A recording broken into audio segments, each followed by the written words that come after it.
Hello, Daily News readers. This is Andy Martino, your Mets beat writer, coming to you from outside Citi Field.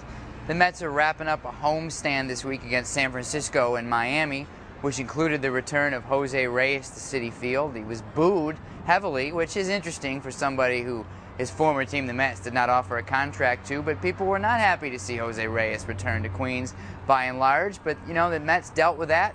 They're very happy with Ruben Tejada, who's their current shortstop. And they're moving on this weekend to a road trip that'll bring them first to Denver and then to Houston. Friday night in Denver will be when their lack of depth in the starting rotation will be tested for the first time.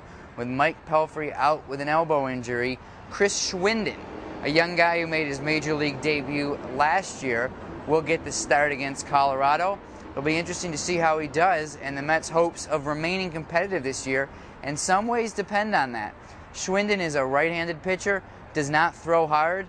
If you want to be optimistic, you could compare him to Dylan Gee, who does all right in the Mets rotation, knows how to pitch without a whole lot of fastball. And the Mets coaches like Schwinden and hope that he can be, and think that he can be, another kind of Dylan Gee type.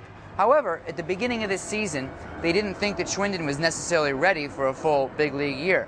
Now, because of the injury to Mike Pelfrey, Schwinden's going to be tested in Colorado, and we'll see how that goes, and that will begin this road trip and set it off on one note or the other. After that, you go through Colorado and you go through Houston, which is interesting from a historical standpoint because, of course, the Mets and Astros came into existence in the National League in 1962. The Astros are moving to the American League next year, so this will be the Mets' final visit to Houston in a long time, unless there's an interleague matchup down the road. And that's something that, of immediate importance, not so much. You have two teams ultimately who will probably finish near the bottom of their division, but you have something that is interesting on a broader level for both franchises. And there you have it. That gets you through your next week for the Mets, and they come home next weekend after that, and there you go. So we're out. Goodbye.